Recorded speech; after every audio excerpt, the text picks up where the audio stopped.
and welcome to episode 484 of Retro Encounter, RPG fans' bi-weekly podcast of many topics. I am your host today, Zach Wilkerson, and we are here today to discuss the second half, the very lengthy second half of Persona 5, and specifically, we all played Persona 5 Royal, although I know one of us, and honestly, I don't blame them at all, didn't quite get to all the Royal content.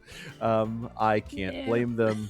But the other two of us suffered through. So speaking of that, let's talk about, let's introduce the first person, at least the one who suffered all the way through, and that is Mike Sollosi. What year is it?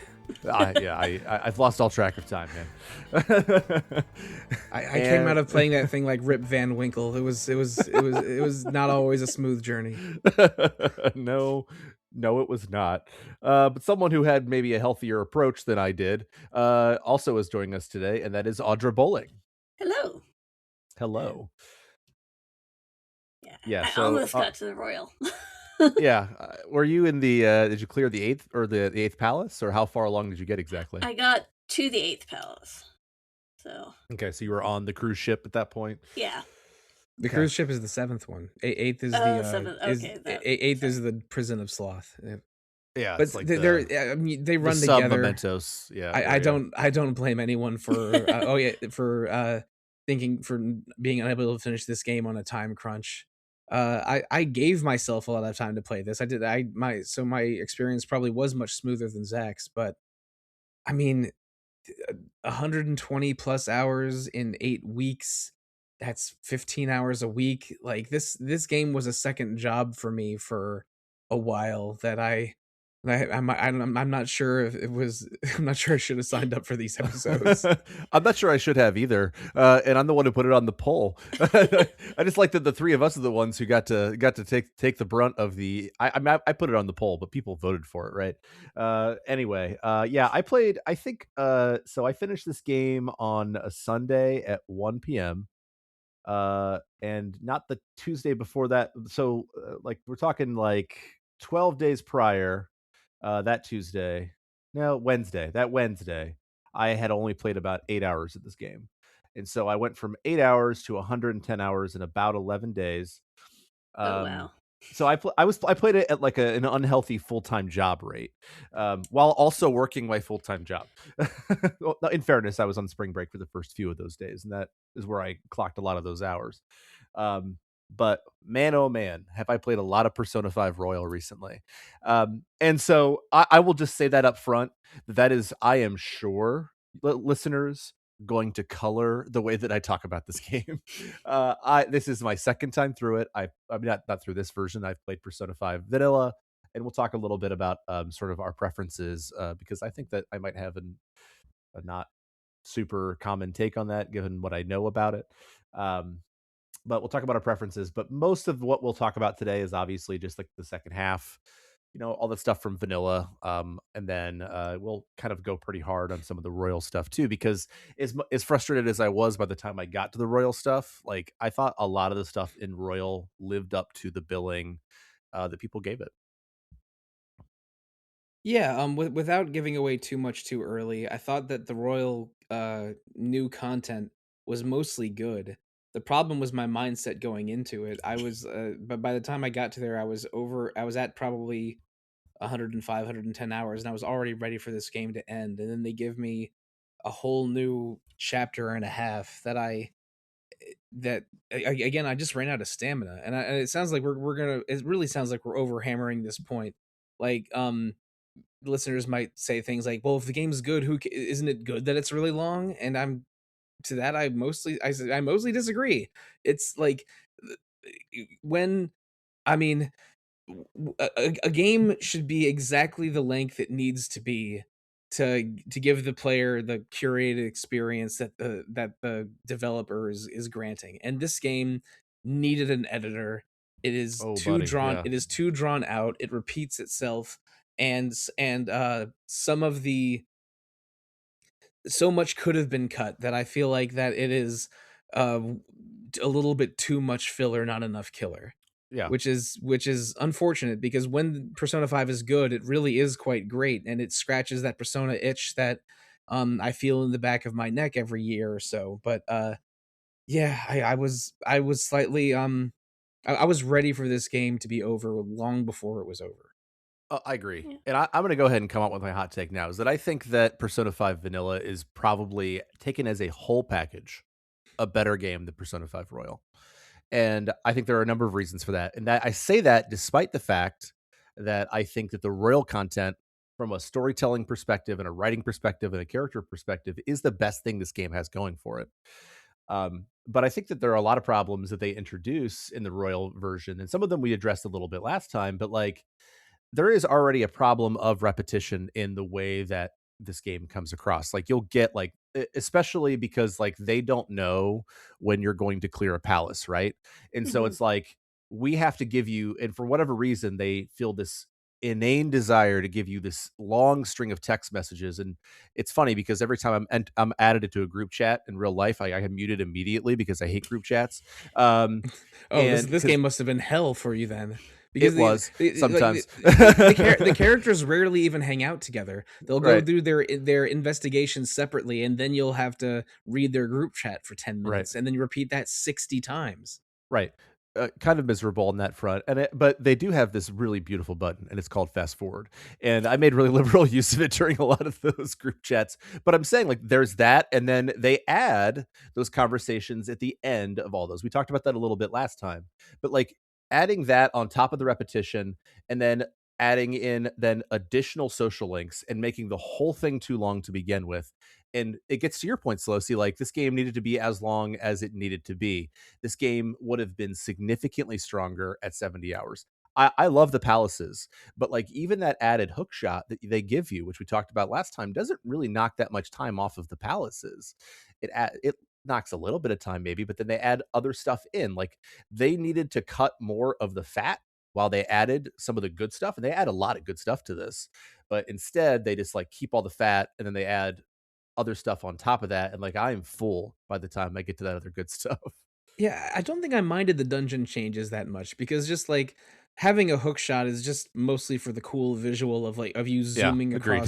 across the screen to a rafter or to a hidden compartment or something, and adding will seeds and that sort of mini search within each dungeon is the kind of thing that is nice in an RPG dungeon. But it's just the game is already so long and does so many things that makes it too long, that added content feels like punishment at a certain point. And when I did the final, I got all three will seeds in all of the first 7 dungeons where they have them. I don't think they have them in the prison dungeon, but all the other ones have these 3 items to find that give you a good accessory if you find all 3. I just gave up and didn't get the last will seed in the post game dungeon, because it was several days ago. I found, like, you could probably check my social media and find out and find the hour that I beat this game. But I was just so ready for this game to be over. I stopped engaging with some of the new content. To Oh again, yeah, and I feel like we're that's going to be repeating ourselves over and over here. Look, But that's very appropriate though, yeah, at no least. kidding. We're giving fans the real Persona 5 experience. But if these are a, like, say, an 80-hour game, and then Royals an 100-hour game, they should have been 50 and 70 hours instead. Yeah, and outside of that, the other thing that I don't like, that they changed in Royal that is significant are the combat changes actually, and a lot of them seem really cool. Um, but I think that ultimately it ends up like totally breaking the game in half, especially by the end. So like the tech system, which is new to Royal, which basically I can't remember if we explained it on the last episode. Basically, like if you have an enemy that like you hit them with a status effect, and then you hit them with a particular element or attack that's going to tech them, and then if you've leveled up stuff at the darts, or actually I think it's like through the billiards, I think, then that's going to be an automatic down. And basically by like the last 2 dungeons, at least on hard mode, like that is the only way you can do anything. And then they will stop letting you have status effects. So then it just becomes like bad Dragon Quest, where it's just like you can't engage with any of the tools we've given you. So it's just buff, debuff, and like a battle of attrition. And I think that the tech system makes it worse. I think that the battle system was actually better in P5 vanilla. And I know that's probably not a popular opinion, but I think that there was just more strategy to that. And there's so much RNG built into the Persona 5 Royal system as well, where like I could be like kind of down on my luck and then Futaba would save my ass. Or Oh like yeah. I would be like down to a third health on the boss, but like, or on like the strong enemy. And then it's like, well, I'm not sure how I'm going to handle this. And then I get a Showtime attack and then it's over. I'm like, oh, okay, well, whatever. Like, I know it's like the point of it is flash, but at a certain point, and again, this might be because it ground me down, I thought it just wasn't as strong.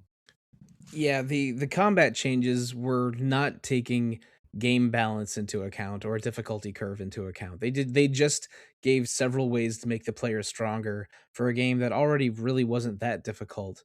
Or I should just say wasn't difficult. And they just gave way more power to the player. In the original Persona 5, I don't think your guns could restore ammo normally. Like they only the Yeah, they guns only couldn't. reloaded if you went into a safe room or maybe out at the beginning of the dungeon. But now you have a full clip for every random battle, and if you level up the tower, social link, or confidant, you can cut the next encounter's health in half with a hail of bullets. So it's and you talked about technical damage already and show times. Show times are just a win now button a lot of the time. If you take Futaba to the jazz club on certain days, she learns more skills that give you free debuffs to the enemy, in addition to buffs on yourself, and that just seems so Oh, unnecessary. dude, I didn't know that. No, Oh man. yeah, like it's cool that you're I think what happens is you can take your friends to the jazz club, and on Oh, certain days, I went a whole lot oh, to the jazz club, but I never took Futaba. well, the thing is, on certain days they will teach you new moves that your allies didn't know before. That's how I got Marakunda on Makoto really early and used it basically the whole game.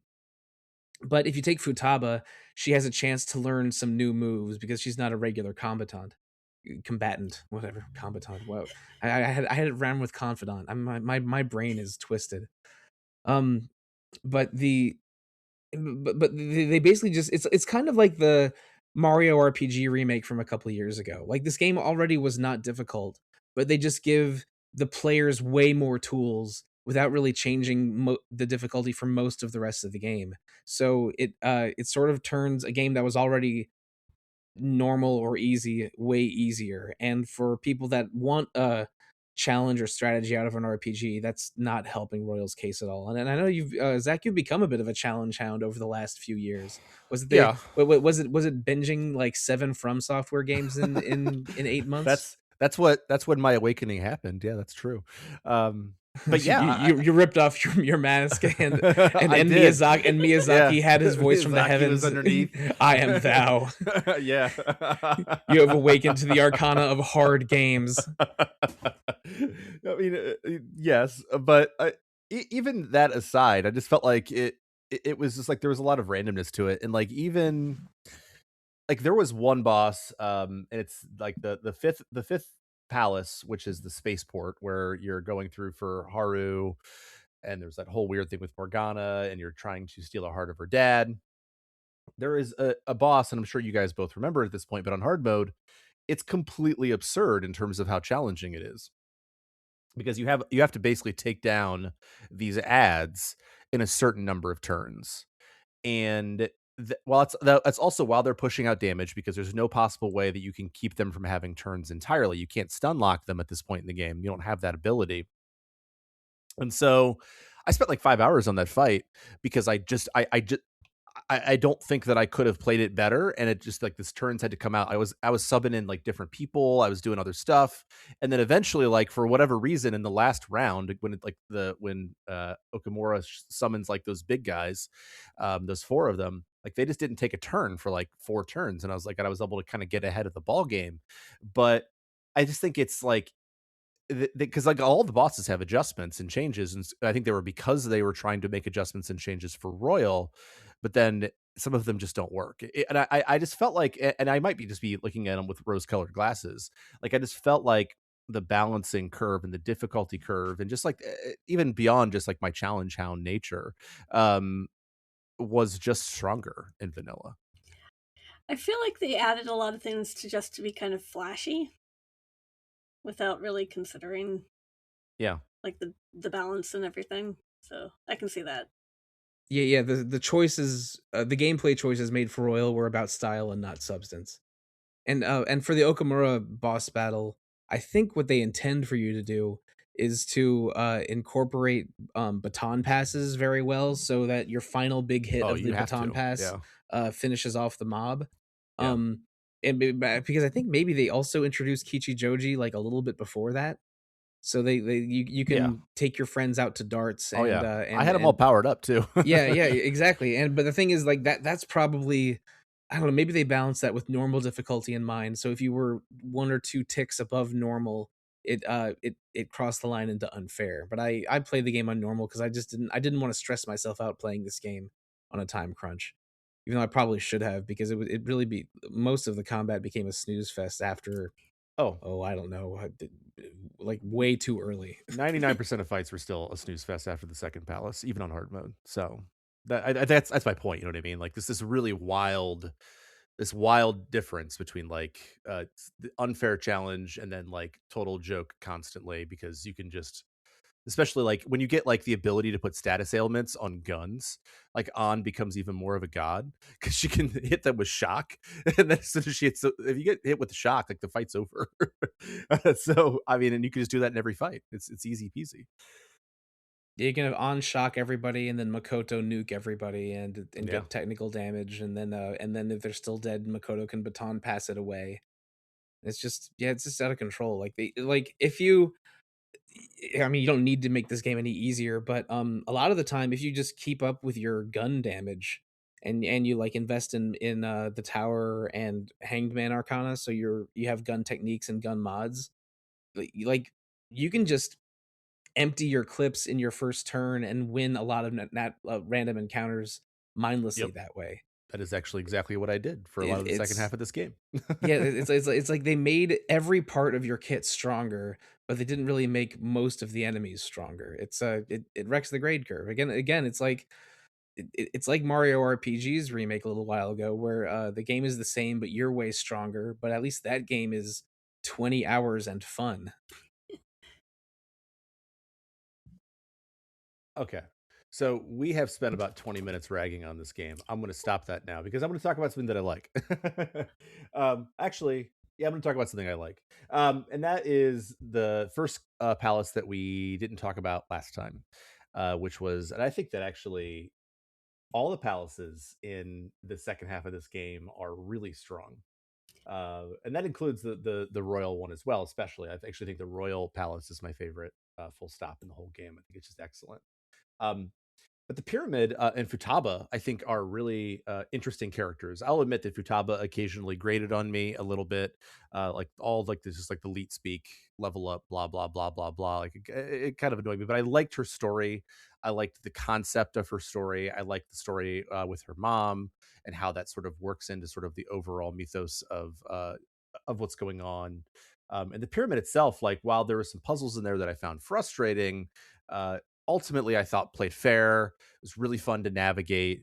I mean, like the palaces again. Like if there's anything that saves Persona 5, it is the palaces, which is fascinating because in previous Persona games, the dungeon They are crawling was not. maybe the weakest part. Yeah.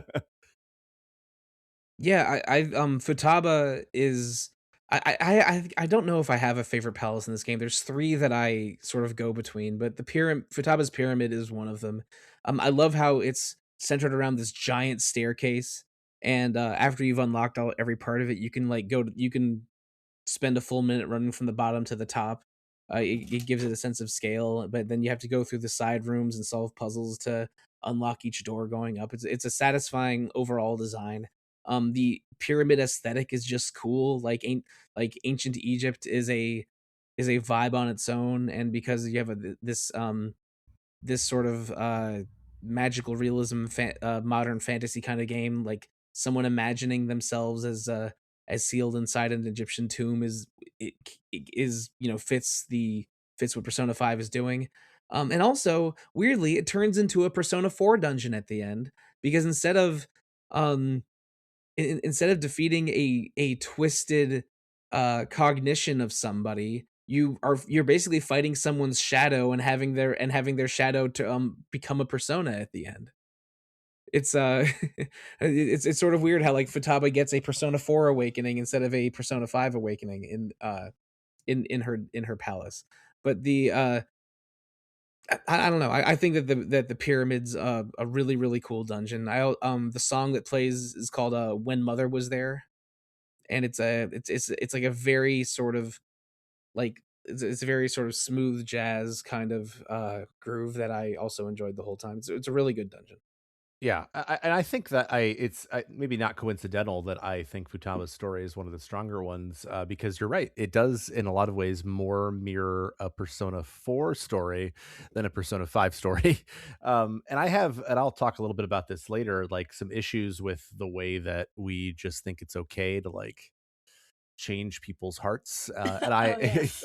I think that there is some issues around, I don't know, justice and consent and things like that I think it pushes up against in ways that I think it makes me uncomfortable. But Futaba is different, you know, like she is down for it. This is something that she wants. And I think that facing her mother and all the stuff with her mom is really emotional and just really powerful. And I think that it gets to why I think Persona 4 is a much better game from a storytelling perspective. And also, I mean, this is a very Japanese problem, but they even have a word for it, hikikomori, where people are so um are so overwhelmed by societal pressure or societal demands that they become a total shut-in. And I think it's estimated though that over it's a difficult word to define whether someone is one or not, but like over 1 million of them live in Japan, I think, where they don't engage with outside society out of their immediate living quarters under most circumstances. So like having Persona 5's theme of breaking free of societal bonds or pressure or pressure to sort of like to in an act of rebellion against an unjust society, like having a hikikomori come out of their shell is a natural character arc for what Persona 5 is doing. And I'm with you, Zach. I find Futaba a little bit annoying sometimes. Sometimes it's funny, sometimes it's a little cringeworthy with her mannerisms and her manic energy. But I think her arc is makes a lot of sense and is good overall. I just cannot ever imagine her as a romantic interest. No Woof. thanks. Do Yeah, not never want. way. No, I just said never way because that's how much I don't want that to happen. Like, she is like little sister energy all day. Like, I can't Yes. even imagine it. And my actual preferred romance option gets kind of strange towards the end, which we'll talk about. This time, I just decided to go with the romance option that I personally would choose, but we'll get to that. Even though it's totally not appropriate, and it My wasn't the teacher, I promise. my favorite romantic interest, I think I mentioned this in the previous episode is Makoto, because I don't know, maybe I'm attracted to competence. My favorite Persona 3 love interest is also the student council president that rides a motorcycle. So maybe I have a type. But this time around I went with Hifumi the chess player because I don't know. It seemed like dating the girl from the other school seemed like the right choice to me this time. I went with Hifumi too. And then I felt weird about it because it felt like all the girls still liked you anyway, so it was like, Yeah. am I cheating on this person Yeah. Oh no, indirectly? Well, I feel like there's like some real romantic energy with Kasumi, like in those she's first down five. bad for you. Yeah, and She's like very I feel like heterosexual. he is also down bad for her.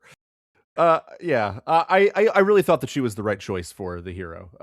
But then there were some of the royal things that happen in Royal made me feel differently from that. So I just decided to go with the doctor because like she's got the kind of energy that like I would want to date in real life. Not good necessarily, even though it's totally inappropriate. She's probably got to be at least 10 years older than Ren. But I was like, you know what? Whatever, man. I'm just gonna have a good time. Everyone goes silent. Like that's a bad choice. I think Takumi is really really cool. If you see her casually, which it happened to me maybe twice, like you go to the park or something with one of your friends or the shrine and she shows up as well. She's wearing a really really cool spider web dress That's Yep. like a She wears that on your dates too. Yep. yeah. Okay, I didn't go on dates with her, so I didn't know that. But Yep. it's like a modern version of Ulala's dress from Persona 2 or something. But yeah, Yeah. she's just a cool, stylish goth doctor, and that's definitely someone's type.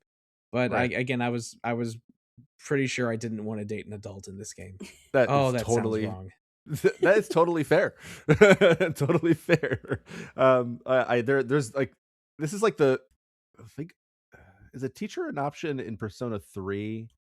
Sort of, No, right? sort of. You play an online game Yeah, with a where friend, it's Maya yeah, and and the main characters from Persona 2. yeah, and you discover at the end of the social link that she's your homeroom teacher, and she thinks you're cute, but it's not an actual romantic link. Okay, that's what I thought. I was like, I couldn't remember if it happened in that game or not. But man, at least it's not Cold Steel. Anything's No, better than yes. Cold Steel 3.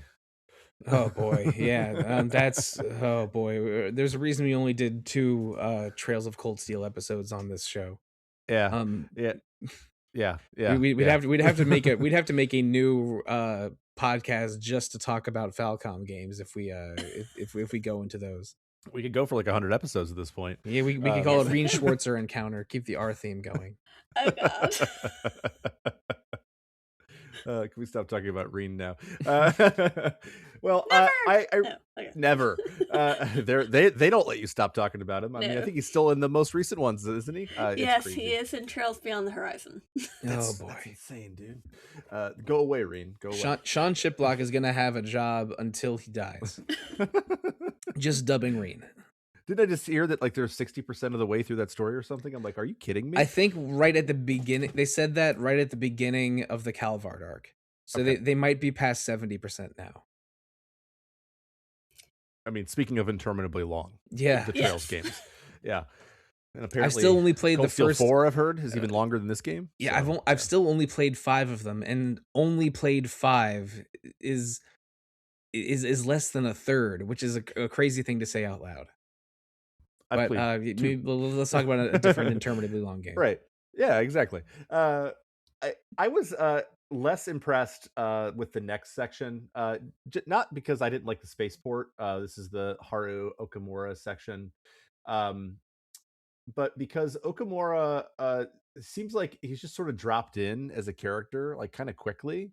And Haru, they try to introduce her a little bit earlier, but then like she's just sort of like a I don't know, and I'm sorry for existing type. And that can work just fine for me, but like you got to spend more time on it than that. And I feel like Haru getting introduced so late, and I guess actually in the original she's the last party member, right? Well, unless you count Akechi. Yeah. Unless you kind of catchy. Yeah. But Akechi is introduced in the story much earlier than Haru is. You can see Haru Right. even in the first couple weeks of the game as just a background character. Yeah. But she's not a meaningful part of the story until just before her palace I arc. mean, it's saying something when Kasumi is introduced in Royal and she has more appearances from the get-go. Oh yeah. Even Yeah. with like her getting dropped in like the late game Mhm. of vanilla sort of stories, like I feel like Kasumi is like so much bigger of a part of even vanilla, the vanilla content essentially, Yeah. that it's actually kind of crazy. And I feel like her social links are just a lot more interesting, whereas Haru's are just like, I'm supposed to marry this guy and I don't want to. Like, okay. Cool. And it doesn't really move for like 8 social links in a row. And I don't know. You add all that with like all the stuff with Morgana, who's like, I don't feel appreciated. Now I'm going to go do some stupid stuff, but not really. I hate you, but no, I really don't. Like, okay. This game is a collection of JRPG tropes, and that is one of my least favorite ones. And I don't think they pull it off well there. I think that Ryuji having Haru's to be dumb for no reason. Yeah. I think Exactly. Haru is a confusing choice in for design because is she a heavy hitting character with low hit rate or is she a gun character because she's the only one of your allies that learns gun moves? Is she the main psychic caster with mental status effects but like she's a gun user, but her gun is all hitting with a low hit rate, and she doesn't fit into teams well generally unless you you like or have on putting people to sleep or something for her to get psychic technical damage. I think her kit does not synergize well when Oh almost yeah. every character has extremely good synergy with team stuff. She's introduced late, and that's a problem that I have with a lot of classic RPG characters, even like Amarant from FF9. It's like he joined so late in disc 3, I think. And it's like, you're cool, I want to like you, but you joined so late that it's kind of like you're crashing a party where I already have a rhythm going. And Mhm. I mean my I don't know if I want to talk about this yet, but there's a character in the game that I'm playing that I right now that I love dearly, but he joins so late that it's not always an easy fit. But yeah, like Oh, yeah, you got to add that guy in though. Come oh no, on. I will because he's like the He's best. But delightful. he's the best. But the problem with Haru is that she joins late. Her kit's confusing, so she's not like an instant addition like Orlando and FF Tactics or something. And because of that, I think that I really care about her less than the other party members because so many RPGs are just sort of getting to know a group of characters and their dynamic. So even though she's has like a cute style and a likable personality mostly, I She's really don't Princess feel Knight. yeah, I don't really she has the coolest hat, I think, of any Mhm. of any of the Phantom Thieves. Yeah. It's a very cool hat, but I don't know. I wish they introduced her earlier and more smoothly. Yeah, I want to like Haru more, but I just think that she is sort of a product of a bad storyline to begin with. I mean, like Okamura is like such an evil piece of crap. Like Yeah. that's another problem I have is like, and I think I said this in the last episode that like almost every adult in this game, unless they're a social link, seems to just be like the worst person ever. And this dude is like the worst person ever. It's not as bad as Shido, who's like the big bad. Of course, Shido is just like absolutely pure evil in all ways, shapes, and forms. But like, I don't know. I just feel like he doesn't get enough time, whereas Shido gets enough time. You've known him since the beginning of the game, and like he's like that kind of evil that you really want to take down. Whereas Okamura is like, oh yeah, you're a capitalist. Yeah, yeah, yeah, And cool. also like with Shido, they foreshadow him a lot. Like they you learn He's much in the later. game more than Haru. Yeah, no, you're not kidding at all. Like you don't realize it at the time, but he's the person that pressed charges on you that led you to being under probation for school. You see him in glimpses in like the hotel after the first palace and on TV like giving a political speech. So they gradually introduce him, and then it's clear that he's a major villain by Palace 6 or definitely Palace 7, which is his own. But they really do sort of foreshadow him and build him up and make you really really want to take him down. But for Okamura, it's like you follow the online vote very closely. Everyone's like, "Huh, on the Phantom Thieves website, everyone says to take this guy down, so I guess we should." He comes in out of nowhere. He's clearly horrible, but then he sort of leaves as abruptly as he enters, and it's not a satisfying villain arc compared to the first compared to the earliest ones. I mean, Kanashiro isn't great either, but I agree that Okamura is not a super satisfying villain. But his treasure ends up becoming a a spaceship toy that he wanted as a child, and if anything, that's a rosebud moment that I think is sort of sweet. Yeah, it is sweet. That's like, oh, you could have done something with that if you.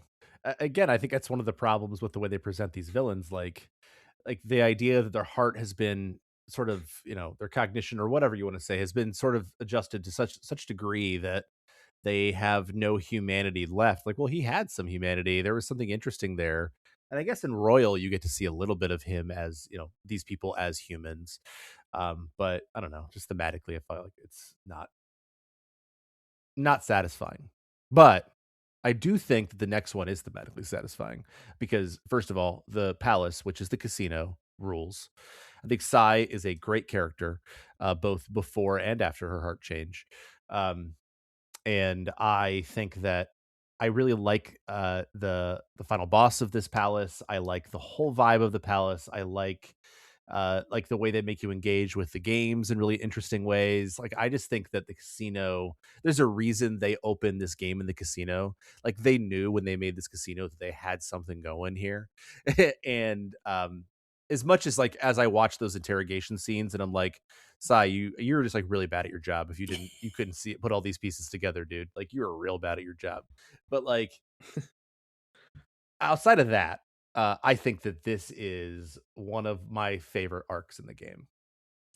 Yeah, instead of her being explicitly evil and exploiting people, she's just so um like basically her hostile career working environment made like just puts an enormous amount of pressure on her to close this case or else everything is over, and that's how her desires twist. So you're basically fighting against an enemy that you don't hate, and but is instead like someone you're sort of trying to save instead of someone you're trying to stop. And I think that, creates a different villain relationship with her. And you're right, the casino is a super cool dungeon. They finally bring back boss fight implementation where you have to send one of your allies out to sort of complete a task. When you know what I'm talking about, right? Like when you Oh yeah, like the in the pyramid you had the that gun, yeah, like the spear or something. the ballista in the Yeah, the pyramid, ballista. or or shooting the goblet in the first boss of the game against Kamoshida. Like after that Kamoshida fight where you have to send one of Ryuji or Anna Morgana out to sort of do a side task that changes the tide of the fight. I thought you'd be doing that in like every boss fight, but it turns out you only do it 4 times, and Sai is one of those, and hers might be the coolest because you have to solve the riddle of how she's Cheating. of how she's cheating, and that, which is just a dialogue tree that's not that hard to figure out. But then there's like you get a really cool we solved the mystery moment, and then the boss fight changes. It's a very very cool boss fight.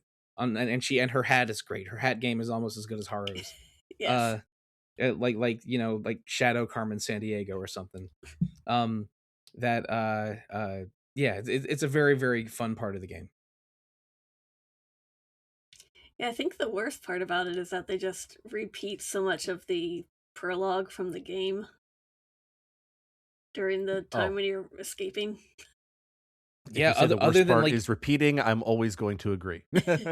yeah, other than like your stats in these encounters, they fully recreate that whole 20-minute segment. Yeah. It's like you Doesn't couldn't does just Kasumi show up in this section? She Yes, does. she Yeah. does. Yeah. I couldn't remember. I thought that part was pretty cool. Is it's the first time you get to use her in battle, right? Or no, you used her earlier. You use Did her we actually earlier go when into she her awakens palace, her or not her persona. palace, Yeah, but into the you lab go earlier? into the laboratory palace where she wakens to Cendrillon, but not fully awakens. She like half awakens because she has an old phone, and that makes using the app difficult for her, which I thought was a funny way to explain why she couldn't join your party earlier.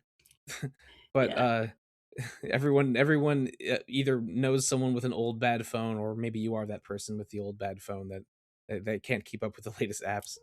But I think it's in one of the summer months because it's like right after you have some awkward beach encounters with Ryuji Oh, and Yusuke.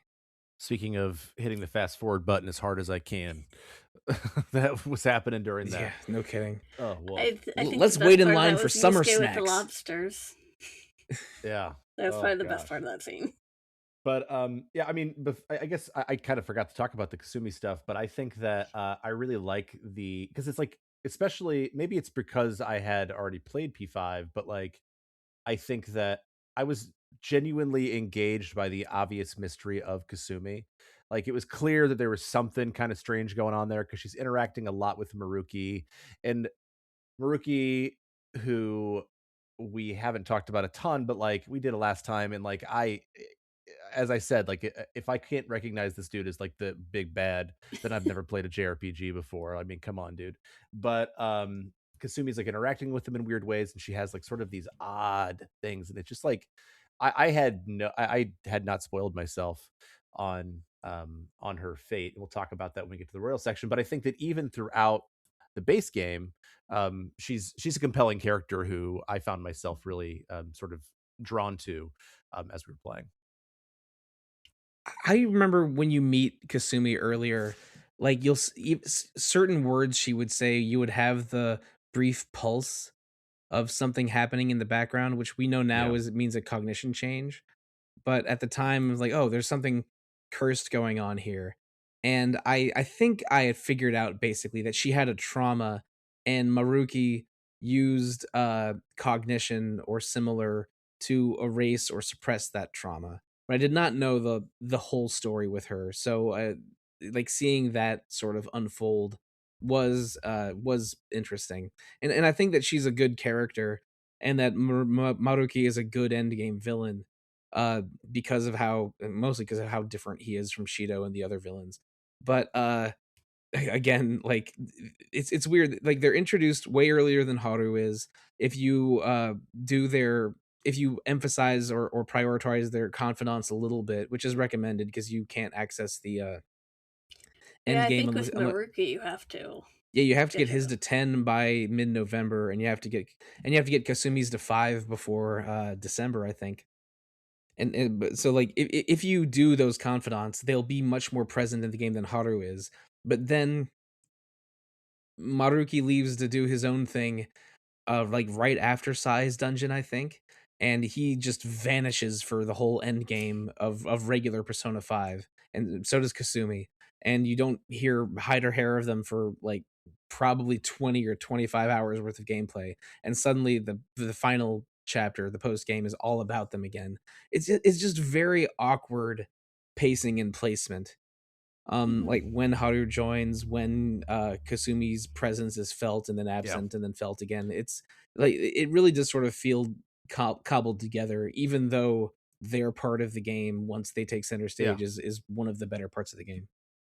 I think that the way they handle like the new confidants in Golden is much stronger. And I don't Royal, I have not golden. no, yeah, I mean like the way they handle the new confidants in P4 Oh, you mean like okay. is Mary? stronger. Yeah. Just the way they integrate them, you know what I mean? Like they're obviously not as critical to the game as here, like where P5, where the Royal content feels like it could almost be like a sequel, right? If they wanted to make a whole full blown sequel, they could have An expansion pack, yeah. Right, exactly. So I think they're just better integrated there, and I think that is sort of highlights the challenges they had integrating it. But you know, one thing that one last thing I want to say about Kasumi before we move that I find interesting is that she is like a companion of yours who is not really supportive of the Phantom Thieves. You know what I mean? Like she's like, I don't agree with what you guys are doing. That's one of the reasons that she doesn't join you as well. And I find that kind of refreshing, where there is, and I think that that's one of the things I love about Royal too, which we'll get to shortly here, is like there is not a lot of moral or ethical nuance in base game P5. But Kasumi's like, hey, I just don't agree with what you're doing here. And to be honest with you, as a player, outside of like literally one situation where Futaba asked for it, essentially, I don't agree with what they're doing here. I don't think that you have the ability or the right to go like steal someone's heart. Like that is a I don't It's think like that's okay. brainwashing or something. Yeah. Yeah. Yeah, this is like some Clockwork Orange stuff here, man. Like, I just like don't think it's okay. I don't think that the way the game sort of the way the game just says like whatever about it is okay. And so I like that Kasumi is there to sort of say like, no, I don't like that. Because if they don't feel guilty on their own, then fully on them. I guess. I don't know. Yeah, I do not care for the stealing the heart thing either. Yeah, I mean, the more you think about it, the worse it seems, especially since they just paint it as the right thing from the very beginning. Like, no. It's good that we are messing with these people's brain chemistry to change their personalities, which sounds horrifying when you say it out loud. But they try to counteract that by by making the early targets like Kamoshida so awful that it feels justified. But again, the more you think about it, the less justified it is, which makes the Maruki's plot at the very end of the game seem even more horrifying. I think it's part of what makes it so fascinating. I actually think that it thematically kind of saves this game a little bit. I know I want to talk about Royal so badly, so let's move through the rest of vanilla before we get to it. Um, because I do want to talk about sort of the end game of vanilla, which is Shido, who wants to become prime minister, and Akechi being really heavily involved at this point. And he's involved as you go into Sai's palace, and you sort of, and he's around for that.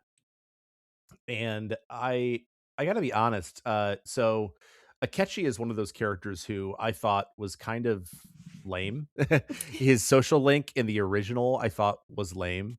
I think his social link here is pretty good, especially like the eighth one where he says that he despises you. And like it's like And the after all duel the time you've challenge. spent with him, yeah, and the duel challenge, which is like it's like kind of shocking after the time you spent with him, even though you know who Akechi is and the fight against Akechi. Like it always felt like it didn't really fit together. But when you get his full arc, it's really good here. But I think that even before you get to the post game content, like I think that the new social link element makes him feel like more important to your protagonist, and I think it makes some of the tragedy of what happened to him better. But because like it just feels like the Shido stuff kind of comes out of nowhere, like him, the Shido being his dad and all that stuff, like it being like so quick, even though he hints at it. Like I felt like they just needed to do a little bit more afterwards. And one of the things that Royal corrects, I think, is that we get more afterwards. I don't dislike the early version of Akechi as much as you do, I think. I agree that he's like portrayed as kind of a square, and it was very weird when he was such an obvious opponent at the beginning.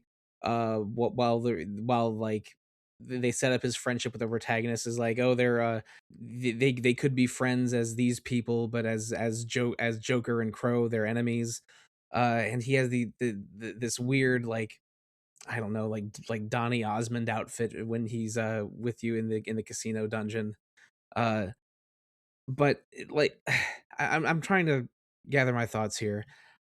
A lot of people really he was a fan favorite after regular Persona. Like he was maybe a popular like romantic shipping choice with with the protagonist among fans. Like, and it made sense to me that we would get more Akechi or a different Akechi in Persona 5 Royal, and I think it is improved. Like they by making him just a little bit more aggressive, a little bit more of an adversary, but still sort of giving him a reason to be in the new content. I think served him well, but I don't know. I thought he was okay as a foil. It was just very weird from the very beginning. Even putting myself back in 2017, I first played this game, of how readily and easily he joined the Phantom Thieves in the casino dungeon. It felt off to me at the beginning, and the way the plot unfolds in between dungeon 6 and 7 with having him look at the cell phone in the interrogation room and all that jazz still is just weird to explain. I again, unless you really have a good grasp of the cognition stuff, even then Yeah, it's it's overly yeah, convoluted. it's a Even Yeah. for like a person who likes a mystery story, it was like, yeah, come on. it's very convoluted science fiction hand waving of how you get out of that situation. But it's like, I don't know, as a rival character, then a twist, then a villain, then a villain turned ally. I think his arc is better in Royal. And he was one of the biggest sources of intrigue in the first game, because there really was is Akechi alive or dead after his boss fight in the Seventh Palace. It's like that part of him I think is cool. But yeah, he was always suspicious to me at the beginning, and him joining you so quickly made it was so weird that I never really bought him as an ally. And but it is fun getting full psychopath Akechi in the post game. But yeah, when he shifts pretty hard. So I was like, oh. Yeah.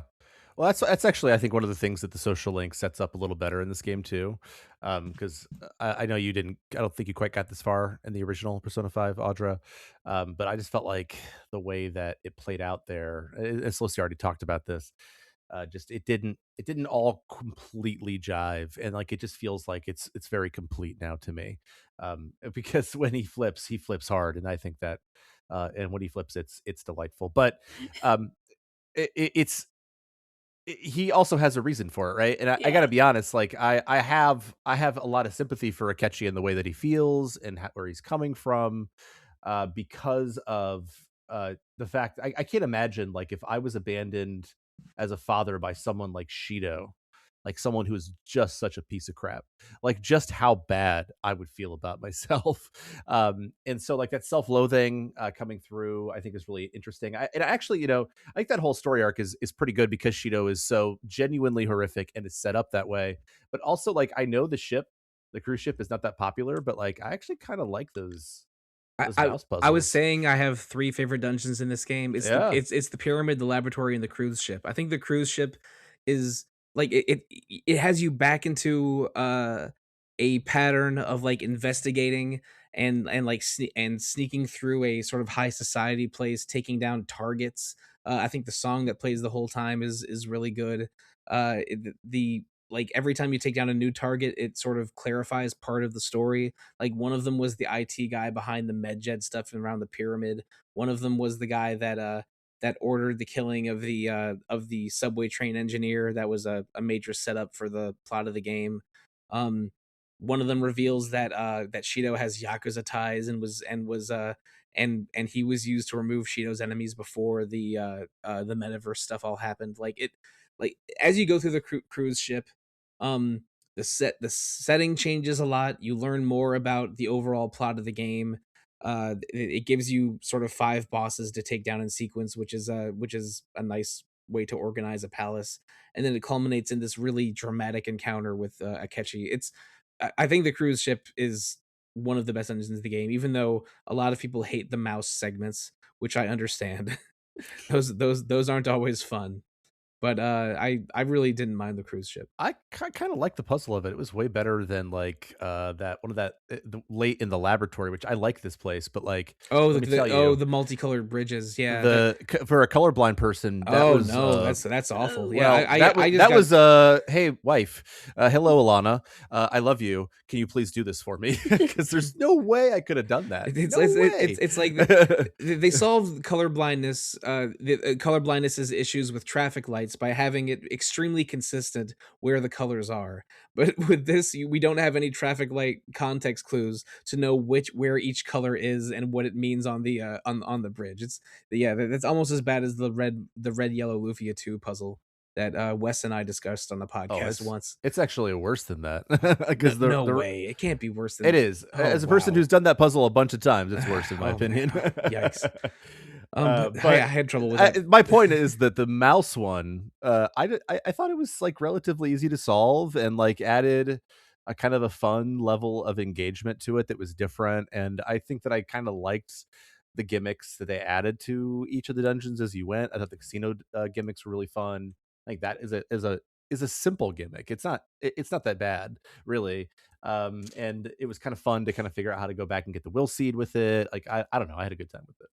The one will seed in the game I didn't get was the one with the colorful bridges in the laboratory, because by then I was like, I just want this game to be over. Let's get out Oh of yeah, here. I should have given up on that. We got all the way through it, and Alana was like, "Oh wait, there's a will seed here. Dang it!" We had to go back to the That's beginning the and only figure will it out. seed I was missing, but I was so ready for this game to be over. That is basically the end of that dungeon, so I don't blame you. Yeah. But anyway, the Shido boss fight is cool. I think that's the first time we hear Rivers in the Desert in the game, which is It is. which is one of the signature songs of Persona 5 to me, at least. Yeah. No, that's I thought that was it was a boss fight that played fair, and had like a pretty solid level of challenge. Like in Cheeto's just so so hateable that it's enjoyable. And I do like the visual of a ziggurat full of people that he climbs up and steps on. Yeah. I'm sorry, a ziggurat made of people that changes shape over the course of the first half of the boss fight. It's a is that one 3 phases or 2? It's definitely drawn out, but I mean, It's not Shido as is drawn out as some of the later yeah. ones, Well, but Shido is such an asshole that it felt like he exactly. earned it. Yeah, it felt good. It felt good to take down Shido. It's like punching Ultima. Yeah, that's a good reference. Yeah, I mean that's not quite the last dungeon though, right? Because we have barely talked about Mementos, even though it takes up an enormous amount of your time in this game. I Do don't we really mind have to? Mementos. Yeah, I don't really mind Mementos. Like it's fine. I think that speaking of fast forwarding, like I paid zero attention to any of like the assignments that I was given in Mementos. Like I was like, oh, I don't remember what's happening. Oh, this person's stealing cats. Cool. Um, I just like I was it was just like it rolled right off of me. It was like flavor text. It was like playing a Kingdom Hearts game, you know. I just didn't care about the story in that case. Um, but Mementos itself, like there's sort of like an easy rhythm to it. I really like that in Royal, when you run your car into things, that it still gives you experience because that wasn't true in vanilla. Yeah, we mentioned that last So episode. that gave me so much cash. Um, so that was nice because money is a major issue early on in this game. But like the actual final dungeon itself, I think is pretty good, which is at the bottom of Mementos. I think it's pretty good. Yeah, like the actual prison part of Mementos is all right, but it is kind of weird. We talked about how good the palaces are in Persona 5 and how much better they are than the palaces in Persona 3 and 4. But then they have this one be like the Persona 3 Tartarus pointed down instead of up. And it's like, oh no, you have to get to the bottom of this to continue actually. So anyone that has totally ignored Mementos has a very fun task ahead of them. But again, I don't care for Mementos a lot. I did go through it multiple times because at one point I accrued a list of I think 11 requests to do. I got something like 5 social links to 7 or 8, so they had a Mementos target to take care of, and I Oh got them. yeah. I did them all at once. But again, I don't dislike Mementos as a concept, but I do sort of wish it wasn't just a randomly generated dungeon because I've had enough of those. Especially since the bespoke dungeons in Persona 5 are quite good as we've Right. established. But Now, the do whole they go idea into Jose later? I couldn't actually tell with him if they. in the Japanese dub they say Jose, which did not Oh. jive with my brain well at all. Oh, okay. Sorry, I just No, said. no, no need Oh, to sorry. apologize, but he wasn't in regular Persona 5 either. Yeah, He's I a Royal knew. Edition. I was just wondering because I hadn't read about him as far as like story stuff, and he just seems like random kid. I still think that by the end it's just random kid. Okay. I don't think there's any. I could have missed this because again, I eyes glazing over, but I don't think there's any real indication that Jose. I think they say Jose in the English dub as Oh, they do? well. Okay. Okay, Yeah, Jose. Sorry. yeah. No, it's fine. It's I don't think there's anything to that kid except for like just like some part of the cognitive space that is Mementos. Yeah, I think he's similar to Elizabeth slash Margaret slash Theodore slash Lavenza in that he's a mysterious being with mysterious powers. But he's I don't know. I think he is the game's hidden super boss battle. It might only be New Game Plus where that is, but Oh, because I I remember didn't know that. I Okay. read a little bit about that. I hope I'm not completely off base here. But so I there think the is twins are still a thing too. yeah, I mean there's I I guess think. there's some mystery to Jose, but I mostly just used him to have the enemies in Mementos drop more money. Speaking of that, like as you were kind of going, because the reason you have to go down Mementos is because you realize that the person who, and I'm curious, people who've played Persona games before, the person who was impersonating Igor, because like the voice actor was different than it had been in the past, and so maybe that gave it away to some people. And then I'm curious as a person who hadn't played it before or had played Persona games before, Slowsy and Audra, were you guys surprised by that? That Igor was an impersonator? Well, yes and no. There's a bit more to this story. The Okay. original Igor had the same voice actor from Personas 1 through 4, and that voice actor sadly passed away in between 4 and 5. So if you were a fan that was a bit connected to the behind the scenes of Persona, you probably did expect a change in voice actor, but maybe not one that was so dramatic. That was instead of being a mysterious old man, he suddenly talks like this all the time. It's like Oh yeah. it's a bit it's a bit jarring expecting Persona 4 Igor and getting Persona 5 Igor. But I did not predict at all that Igor was hidden art behind the scenes architect of the villain plot. I don't know, without being too spoilery, the Nyarlathotep of this game. And I mean, most of the Persona games, if not all of them, are kind of about an evil god that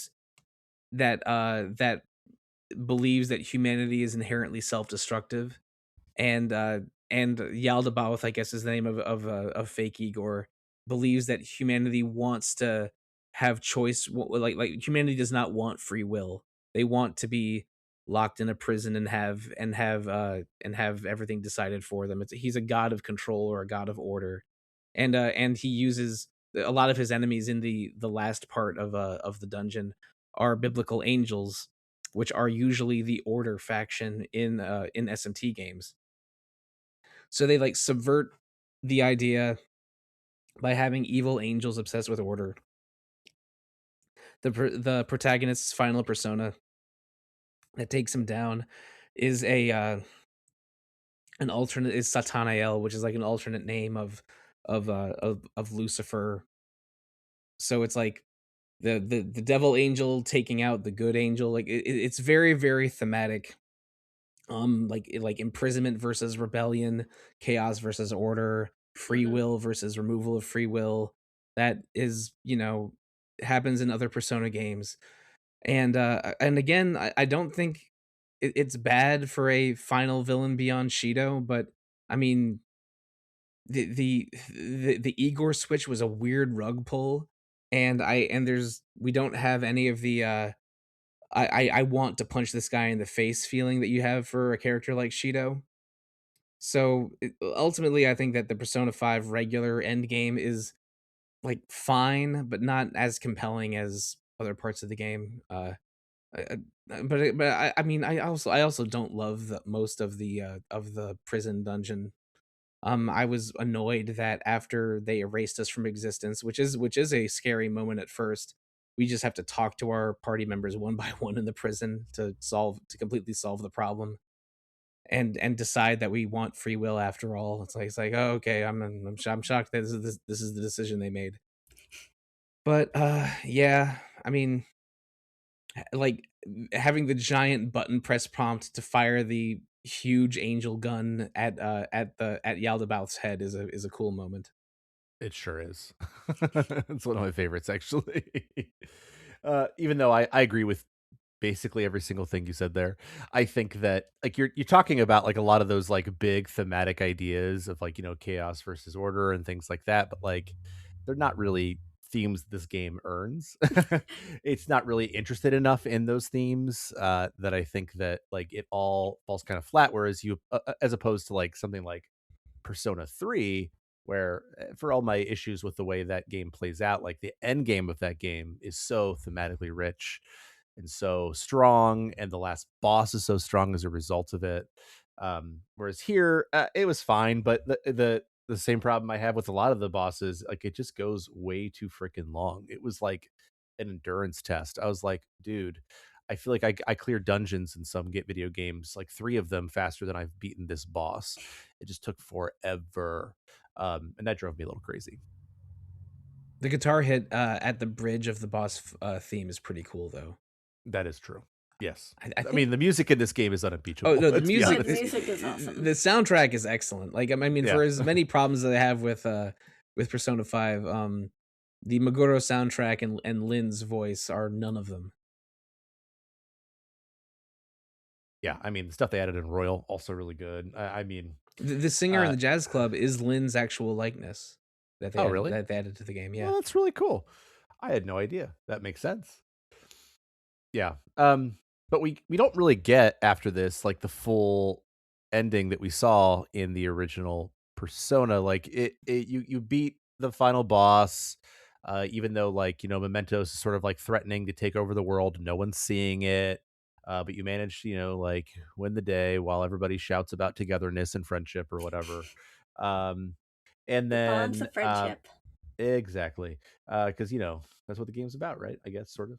Anyway, so you don't see the full the full sequence because as you are being asked by Sai to like kind of turn yourself in so that Shido can be prosecuted, Akechi shows up and Akechi's like, nope, I'm going to step in and I'm going to do it instead. And that is really where then the new content begins. Yeah, that's only if you have the requisite social links to get there. Right. So do you need faith, justice, and counselor up to the maximum you can have them to at that point? I think so. Okay. I know it's otherwise especially Akechi and Maruki. Maruki, I know for a fact Yeah. you have to basically No, counselor complete. and They're the faith ones I wasn't sure about. 100% you need that high. I'm less certain about Akechi, but I think that maybe like maybe he doesn't join you unless you have it that high. I'd have to look up. I had everything maxed at in December, Yeah. so that was not an Yeah. issue. But One of the nice things about Royal is that I had like everything maxed for days and days and days and days and days and days and days. yeah, I ended up just going to the gym a whole lot and getting like 11 HP and 9 SP with every visit. So yeah, my Ren Akiyama, who I named Rey Mysterio, was extremely swole by the end. But I spelled Rey Mysterio REI, so it's Japanese. I spent a lot of time at the jazz club, which makes me doubly sad that I didn't know that Futaba could get additional debuffs. I saw it in a chart when I was looking up what you could get at the jazz club, and I think it only happens on specific days. But yeah, like you can actually have Futaba with 8 skills in her menu by the end. That would have been fantastic. Oh well. I didn't get there either. I found that out way too late. So the Royal content, so very quickly, what happens is those of you who haven't played it, so I guess if you want to find out what happened and you've ever played Royal, keep listening, but if not, well, stop listening at this point and go play Persona 5 Royal, but maybe we haven't convinced you to do that. So what happens at this point is very quickly people like start coming back to life. Like Futaba's mother is suddenly there and it was like she was never dead. And Shiho never left. Seems like nothing bad ever happened to her. So An is happy. And it basically seems like everyone in your party has exactly what they ever could have wanted. Like Makoto's family never died. Haru's father never died. Yeah, Haru's father never dies, never becomes, some big conglomerate. Wanting He's to still pimp out looking his at like, daughter. yeah, exactly. Yeah. And so but you're missing the big one here. Morgana is a man. Morgana is a man who sleeps in the same bed with you who at sleeps some in point. bed with you, just like that's how it's always been. Which That makes sense. it took me too long to figure out what was going on with that. Actually, I was like, "What the heck? Who is this dude? He's a good-looking dude. Who is this?" I could not figure it out. So, and in the scenes before the big cognition change happens, Morgana even like sees an actor on TV and goes, "Huh, that guy's handsome." So I think the implication is Morgana sees an actor on TV and says, "I wish I could look like that." Oh, I remember that and didn't even make that connection. That makes perfect sense. Yeah, it's it was funny, Agreed. but it was weird. And then Akechi comes in and he's like, "Hey," except for he's like, "Hey," because he's like Batman now, basically. You can tell this is not the way things are supposed to be, and we need to figure this out right now. Yeah, he does not need to put up a facade anymore. So you get a weird, aggressive psychopath Akechi Oh my gosh. in the whole Royal segment, and it's a delight. Like even when he baton passes with your allies, he just is stone faced, no reaction. Like he like again he doesn't have to put the mask on anymore. Figuratively speaking, he's a delight. Like, I know Akechi is a popular character, and I understand why now. Because Akechi, I think I said this earlier, like, I wanted to use Akechi in my team so bad. Because Akechi joins your party. You actually end up exploring the laboratory with Akechi. And at this point, actually, I don't think Kasumi is with you at this point, right? For the first trip through the laboratory? Yeah, I think she's... It starts out as just you and Akechi, and then she joins for a second trip, and Okay. then she gets captured, and you find out the truth about her as and Samira, you have to yeah. then in a part of the game I'm sure you loved, you had to find each of your teammates one at a time, one day at a time, to get them suspicious about the circumstances before you go and rescue her for good. At least every single one of them was exactly the same, and I again could make liberal use of the fast forward button, so it was easy enough. But the even early on, that laboratory is really cool. And as you're using Akechi in battle, like he gets a Showtime move with you where he just like is like laughing maniacally about murdering people, and he is just like full blown psychopathic joy, and I love him. Like, I was like, "Oh my gosh, he's so good." Like, like all these characters, I just got so tired of these characters after at 100 hours. I'm like, Yusuke is weird and annoying and kind of boring, and An is a model. I don't really know what else I can say about her. And Ryuji thinks adults suck, and Haru is sorry. And Um, Makoto is the only person in the room with a brain. and Makoto is great. No shit on Makoto. Makoto is my favorite of like sort of the original cast. But then like Akechi, but she's still like sedate, right? Like she has to be. That's who she is. No, she's Whereas, much more she's not as dramatic as Akechi is. yeah, well, no, I mean Akechi is like full Dark Knight energy. Like I was like, he's just like channeling like guts from Berserk. Like I was like, dude, this dude is awesome. Yeah, it's amusing and that your character is named Joker, but Akechi acts like the Joker. he does. That's a good comparison. Just a delight. And like I honestly think like the writing gets a lot stronger in Royal 2. I don't know if there was a different team working on Royal or not, but I feel like the writing that they did in this section just gets a little bit tighter, a little less repetitive. It felt, even though I was at the end of a 110-hour long marathon, it felt just like things were moving along quicker. And I'm not sure if that's because like they had an idea for a sequel and they decided that they were going to then like sort of merge that into this game, and that kind of forced them to move through things quicker or what. I don't know, but I'm not sure if I'm alone in that, but I just felt like things were just tighter and smoother and were working better for me. I think so. I mean, I know that one thing that they wanted to do for Royal was no longer be attached to PS3 hardware. Because Royal is only PS4 and maybe also its Xbox equivalent, I'm not sure. Uh, and didn't it get a Switch version as well? Right. Yes, did, I'm yeah. playing Yes. on the Switch. Oh, okay. All right, but because of that, they didn't want to be like set to textures and processing speed that had to fit the PS3. So like Royal does run better in general and look a little bit tighter. But I think that like for the content changes that they made, and I'm sorry to use the C word because it's such a soulless word. I wince every time I say it now. They sort of they had this idea for a ninth dungeon, and they sort of knew that there was more they could explore with Akechi. So they're sort of, I felt like Royal was trying to give the Akechi fans what they wanted, because his relationship with Joker seems more intimate and a little bit more. And again, he has more of an aggressive attitude, and I mean he's just a complete delightful maniac in for the whole of the January gameplay.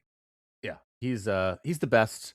And I actually, I mean, I mentioned this earlier because eventually Kasumi joins you in the laboratory palace when you eventually discover that the person whose palace this is actually Maruki, and he's discovered how to change the pain in people's hearts, as he said earlier in those social links. And it turns out that the pain in Kasumi's heart was that she's actually not Kasumi at all, that she is Sumire, that she was the sister of Kasumi who accidentally got her sister Kasumi killed, sort of. I mean, she was chasing her. It's not, um, what she wasn't going for it, but this is the overwhelming guilt that she had, and this was an opportunity for Maruki to make a change and to make things better for her, so that she could become Kasumi, because she thought that she needed to live out Kasumi's dreams because she took Kasumi's dreams away.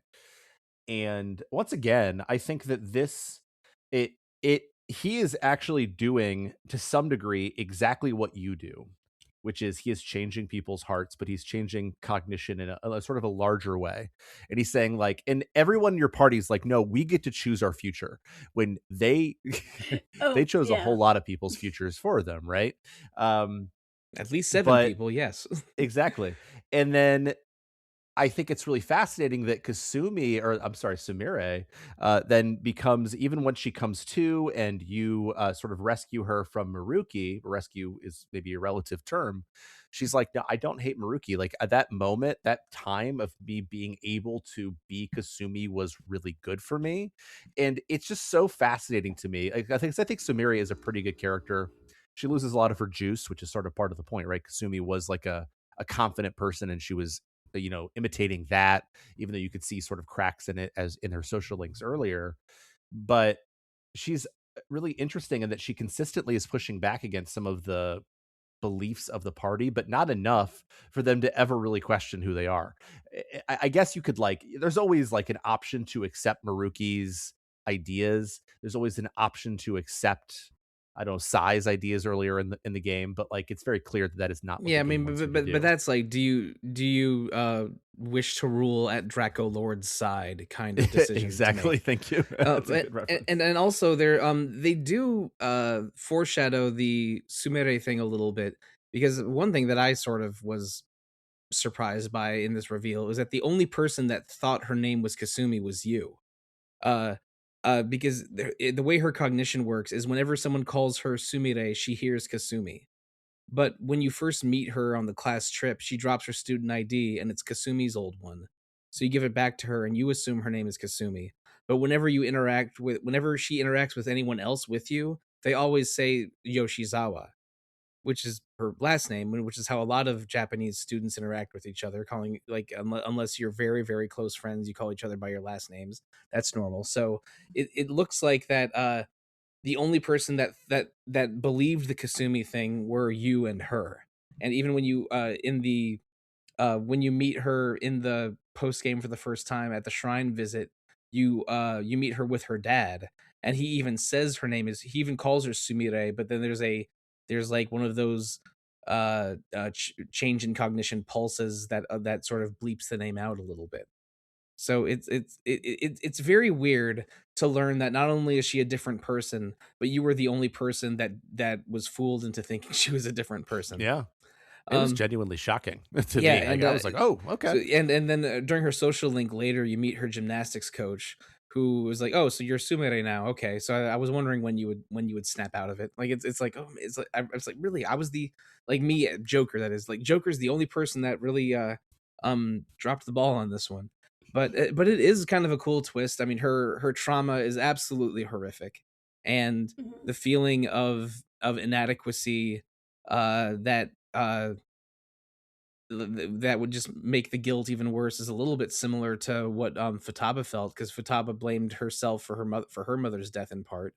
So it is a compelling conflict, and Kasumi's an interesting character. I should stop calling her Kasumi now that the cat's out of the bag. But again, like, this whole big endgame twist came so late, and I was just so fatigued by the end of this that I was like, oh, okay, so she's a different girl. All right. Oh, her hair's different. Oh, let's go back and evolve everybody's persona now. Like, because of course they give you a third tier persona, because that's what Persona 4 Golden Well, did. oh, and that section would be better if the conversations that you have to evolve the persona No, were all they're all exactly exactly the same. It's like, and it happens so often. It's like, if I'm watching one of my Super Sentai shows and the villain says something, each one of the Power Rangers has to respond to it, like, in line. Like, whenever there's dialogue, everyone has to chime in on it. When you're rescuing people out of the prison before you fight Yaldabaoth, you have to go to each cell and have the same conversation. Every time when you're investigating the cognitive changed world, you see a glimpse of their lives, and one by one, and it's all kind of the same. It's they repeat things so much and make you do the same kind of thing 8 times. And I say 8 because I think that's the number of people in your party, right? Like, that is it, correct. it's Yeah. it happens. You sort of have to. Oh man, like, this game did not need this. They could have. this does not have to be a 110, 120 hour game. And when you see this happening in front of you, it just makes the whole thing more frustrating. And I know, I mean, not all players have the same attitude that I have about that. They're like, well, man, like, don't you want a game you like to be longer than shorter? It's like, I mean, if I'm paying $70 for a game, I want it to be at least 50 cents an hour, and or some nonsense like that. And no, like my I value having a diverse set of experiences, and looking back at my playthroughs of Persona 5 in 2017, because I did a new game plus for a trophy 9 years ago. And this, I think the only games of the last 15 years that I've played for longer than Persona 5 are Final Fantasy 14 and probably Monster Hunter World and Monster Hunter Rise. And those three games have repetitive components that are focused on multiplayer and are also focused on gameplay. Yeah. That's different. It's focused on diverse gameplay instead of a repetitive narrative, and allow for emergent multiplayer experiences, and those are games that are meant to be like played socially for years and not in a single lengthy single player game. Like it feels that like they needed someone telling them no on this game. They put so much in and repeat so much that I was ready for this game to be over so much earlier than it should have been. I know I'm repeating myself over and over this whole podcast, but again, I'm trying to give the listeners the experience with Persona 5 that I had the past 8 weeks. No, I completely understand where you're coming from, and I actually think it's kind of miraculous that I enjoyed the Royal content as much as I did, given all that, because I agree that pretty much all the like social link plus stuff was absurd, but I realized after like the second time I talked to them that like, oh, these conversations are all the same. Okay, cool. Fast forward. And that helped my mental health a great deal and also helped my ability to finish this game on time, because then it also gave me the ability to get to something I really liked in the post game, which is the laboratory, which I think is just a fabulous dungeon. Just excellent. I think it is like the peak design of this game. I think that it's so varied and so interesting outside of the aforementioned colorblind FU puzzle. I think that the lab is great because it gives you so many pieces and parts of Maruki and who he is as an individual. It shows you his history. It cures one of the biggest problems for the base game, which is that the villain here is completely understandable. His motivations are not pure necessarily by any means, but his intentions are generally good. And while I know that like not every villain needs to be like that, I think Shido is a great villain. It is such a breath of fresh air after everything that has happened, and I just think that the design of the lab is also really strong because I think that they built it with the hook shot in mind, right? So I think that it works better because of that as well. I really liked the sequence where you had to figure out what the right answer was. All those videotapes that you watch, like really, really cool. Yeah, I think it's interesting how the lab evolves from like a care facility with a lot of people in the waiting room to be evaluated into like an experiment facility, into a weird Garden of Eden utopia, because it's sort of the imagined process that Maruki has for what he wants to do to the entire world. And I mean, you talked about how refreshing it is that Maruki is different from Shido. I don't think that Shido and Maruki are that different, because both of them have very intense singular visions, and they want to use cognition and other means to execute those visions. But Well, Shido, in Shido's case, it's to be like yeah, the absolute ruler, yeah, right? yeah. I mean, Shido has megalomaniacal ambitions, and Maruki has the ambition of trying to remove pain and trauma from the world. But ultimately, they both want to be in control of everything. They want to be, That's fair. yeah, and Yeah. so like, and again, and Maruki got these powers because it's one weird twist that I didn't see coming was that Maruki had persona powers before you did. Yeah, that was like he, not something I saw at all. yeah, he accidentally awakened to his persona when his girlfriend was in was in shock from the deaths of her parents, and then he awakened to his persona and changed her cognition, so that her trauma was gone, but as a result, she forgot about him, and that got him to researching the metaverse even more. And then he meets you, figures out you're one of the Phantom Thieves. You give him ideas on how to continue his research, and then, like right when the end game happens, he's actually talking to one of the professors that denied him funding a decade earlier or something, and he manages to, like right after you defeat Yaldabaoth, go into Mementos and assume Yaldabaoth's throne and gain some of his powers to expand his cognitive powers over a whole area. I'm over explaining probably, but it, like, the whole thing is full of weird coincidences, but ultimately Maruki just wants to control everything and mold the world into his vision, which means that's makes him kind of similar to Shido, even though he thinks he's probably more similar to you. Because, I mean, is what he's doing creating societal change for the better, or removing people's free will to match his vision? It's, again, it's kind of more fucked up the more you think about it. But but ultimately he is one of those villains that believes he is so certain that he's doing the right thing that he uh invariably thinks of himself as the hero of the story. I guess my only point is at least there's some moral grayness to it, right? Yeah. No, Yeah, there's just like yes. pure evil. I want to cure Uh, evil. I want free will. For some reason, these two these two cannot coexist. Yeah, I mean, I could totally see that, and I like it a lot, and I really liked the like the last area where like the fight happens, and I actually really like the final boss too, because like the final boss actually does this thing where it's like elemental weaknesses matter again, because they kind of erased them for the last like 3 bosses, where elemental weaknesses become sort of irrelevant, and it just turns into, again, like a Yeah, I like couldn't bad Dragon kill Quest. everything by spamming Hasso Toby like I did for the last Exactly. 25 hours. Which I thought was really good. I really enjoyed that. But then, oh man, you have like a fight that is scripted, and then you have another fight that is basically scripted because you're fighting him one on one, so it's really easy. And then you have a fight that is scripted, and then you have like 6 fake outs where Morgana turns into a helicopter, and then you fall back down, and then you're supposed to fight him again, and then he wants to fall, and like, oh my gosh, like, okay, I get it. And I was like, at this point, where this is like Sunday at like 11 a.m. and I woke up like early that day, because I was like, damn it, I'm finishing this game like before noon, because I want to get my life back, because like You failed to anticipate that the cutscenes at the end are 2 full hours.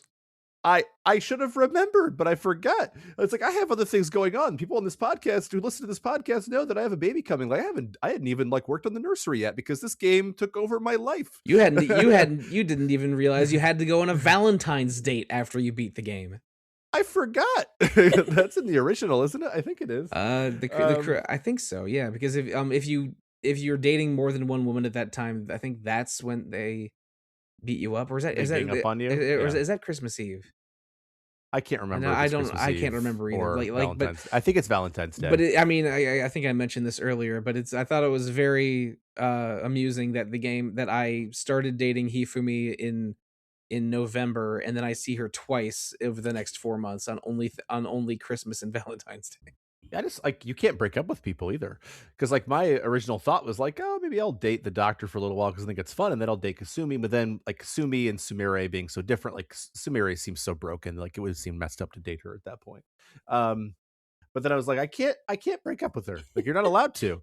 Like, come on, man. You got to give me some ability to do that. When I have started dating someone, I think I started dating the doctor, like, I don't know, as early as that social link becomes available, because that doctor social link is so important because of the SP adhesive thing that you get from her clinic that kind of keeps your SP rolling. You can start for most of dating the her game. in Kamoshida's castle. So Right. It's crazy. So anyway, but then there's like, as Sollosi mentioned, there are interminable cutscenes. I don't know. You go to prison for a little while, you get out because like the power of community or whatever. I don't know, dude. And I'm getting tired of talking about this game the same way I got tired of, of playing One it. last thing. The other big reveal. I'm sorry. It's possible that we've mentioned this a little bit. Is like during the confrontation with Maruki, or right before it, he tells you that Akechi probably is your own cognition. Like, Yes, thank you for that. yeah, Akechi does not exist in this world, probably. And what happened is that your part of your wish was that you wanted Akechi to be back, but then when you left in the scene where you leave the school that sort of frees you of the cognitive control, your wish of Akechi being back still exists, but you're aware of the surroundings being wrong. So Cool twist, honestly. Didn't see it coming. I sort of thought about that, because I'm like, wait a second, if everyone's back, is like Akechi supposed to be back? But also that's confusing, because when Akechi turns himself into Sae, that's right after the Yaldabaoth battle, which is, I think, before the cognition takes hold in your dream a few days later. So it's a little confusing. And even more confusing, in the post-credit scene, you see Akechi walk off Yeah. in the corner of your eye. So it's possible he survived in Shido's palace, and the cognition had him replace you in prison. But basically, it just reverts back to the Persona 5 ending, where you're the one that has to go to prison for a few months instead of Akechi turning himself in. And then Yep. it basically reverts back to the Persona 5 ending after Maruki's defeat, where you have to talk to every social link you completed throughout the game. You actually don't have to, because I just didn't. Okay. You can just walk back and Oh, say, I should have done I don't that. want to do that. And that's what I Well, did. I did that. I did it until the blue card icons were gone from my map. But I'm proud of you. which also meant I had to remember that Ryuji hangs out at the arcade on Sundays. It's like, the hell am I missing? Oh, okay, they're in their Sunday casual spots, and Ryuji's is the arcade. Who remembers that? But Yeah, I don't think I ever hung out with him at the arcade, so I wouldn't remember that. I think again, that's where he idles at the school most of the time, but on Sundays he idles at the arcade. So at the post game, if you want the final pointless conversation, he's in the Shibuya arcade, not the Akihabara arcade. But oh boy, like we're spending more time on this than either of us want to. But I think that the like Akechi's sort of final cool moment in the Royal post game is him saying, yes, I'm aware that I'm probably a cognition and not real, but I still would rather stop existing and return free will to the people than allow you to win. Speaking to I think speaking it's more evil than that. He's like, speaking to Maruki in this scenario. Yeah. He's like, no, I don't want anyone to tell me how to live my life. I'd rather lose my life than do that. Yeah, You know? exactly. Akechi is so cool. I mean, of all the complaints I have about this gave me Akechi, who is become one of my favorite characters that I've, and I would love to play just an Akechi game now.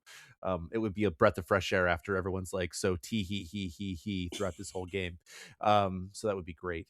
I have one final question for you. And it was originally going to be whether you preferred Royal or Vanilla, but we already kind of dealt with that. So like, if you were going to stack up, because I know both of you have played a bunch of Persona games, and I have too. It's amazing that I've played every Persona game except Persona 1 for a person who is like, about Persona most of the time.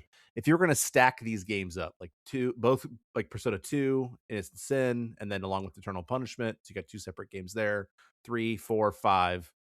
Where does this fall for you? Because I'll start. It falls at the bottom. It's because like it's thematically the least focused of them. It is, I think, the style is obviously it's like at the peak of the series, and the series has been known for style for a long time, but it falls short on so many levels thematically, and then it goes on way too long that no matter what Royal is doing, I can't put it above any of the rest. I think the storytelling in 4 is really good. 3 is, I think pretty boring, but like the last month of 3, it's also way shorter, is really good. And Persona 2 Innocent Sin is my favorite Persona game. That game just absolutely rips. I think if you're looking at mechanics, then probably Persona 2 is at the bottom, and then Persona 5 is at or near the top. But if you look at story, then those two things flip exactly, and the Persona 2 duology is in first Yep. place, and Persona 5 Yeah. is in last. But if you look at the overall package, I think my favorite to this day is still going to be Persona 4 for many reasons we don't need to go into now.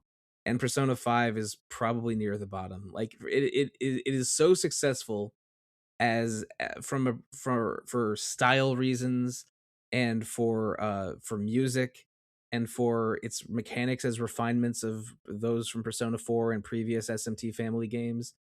That because I think it has a just terrible pacing and uneven story and maybe the cast of characters I care about the least of these of Personas 1 through 5. Uh I would probably rank Persona 5, you know, it's hard for me to rank any of them except for making Persona 1 number 1 and Persona 1 dead last, because Persona 1 is just not, even though Persona 1 solves Persona 5's problem of being too long by only being like a 15-hour game, it's still the worst one. I've not played it, so I don't have a strong. I mean, I started it and I was like, "Oh, I'm not doing this," so I can't speak beyond that. Imagine all the frustrating parts of Persona 2 with its encounter design and how you get new personae and its bad dungeons, but without the great story and characters, and that's Persona 1. Sounds great. What about you, Audra? Well, I'd probably say from a story stance in particular, Persona 2 duology is probably my favorite of the. Then Persona 4, Really good. P3P, and then Persona 5. All right. So, I mean, it's not that it's a I bad forgot. game, but it's just. I forgot. like In it's original just so Persona much. 3, in original Persona 3, you have to date your female friends. You can only date them. You can't be friends. But in Persona Yeah. 3 Yeah. Portable, you can, like, first of all, we have the Ray of Sunshine that is the femtagonist. Yes. Yeah. And then you Everything pink. Yeah, and then you're just and you're allowed to be friends with women instead of dating. Like Persona 3 really said men and women can't be friends. Harry Met Sally 15 years later. Yeah. Oh god. Yeah. I would play a When Harry Met Sally RPG set over the course Heck of yeah, a I few would. years. Hell Absolutely. yes. Yes. Absolutely. That's what Persona 6 should be. Just a bunch of friends getting furious at each other and falling in and out of friendship, and I don't know, maybe it's about some demon trying to end the world by the end. And someone goes, "We were on a break." Added a little friends there Yep. too. Yeah, it's good. And then and maybe when yeah. you go to Beef Bowl to raise your stats, you got to say, "I'll have what she's having." Okay, if we're making jokes about I'll have what she's having, this episode is definitely at an end. But thank the two of you so much for playing along with me on these. I don't know what I would have done if people hadn't signed up for this. It's funny because when I made this poll, I made the poll as games that I think are probably too long for me to play pretty soon here. And I kind of wish I had made a different choice. But joking aside and like sort of my ripping this game aside, like I actually still think it's like a pretty good game. It's just not as good as I thought the original was in terms of vanilla. And then I just think playing it for a second time, it was just too much for me. It's always a game that in my memory, I'm always like, people love this game. Maybe I should like try it again. And the Royal version's got to be the best one. And then no, all my problems got worse this time. So here we are. But again, thank the two of you. And thanks for coming along on this journey with me. But my journey is going to take a pause for a minute here for a while, although it's continuing in very different ways. So as I've said for the last couple episodes, in 2 weeks, we are going to have an episode about the first half of Final Fantasy VIII. But that, like many episodes coming up here, will be hosted by someone who is not me. Alex Franachek will be hosting those 2 episodes.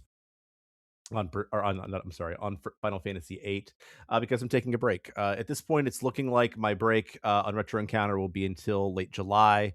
I'll still be in the background. I can't convince anyone to edit episodes for me, so I'll still do that. I can still spend a couple hours a week, every couple weeks doing that. But um, otherwise, I will be on a break, as as Audra was discussing earlier, because my wife is having a baby, and she's having it towards the end of May. This episode goes up a little bit before that, but you never know when babies are going to come, so I want to make sure that I'm not in the middle of trying to plan podcasts when baby is here. So, Sollosi, I know that you're going to be hosting an episode after Final Fantasy VIII, and what is that?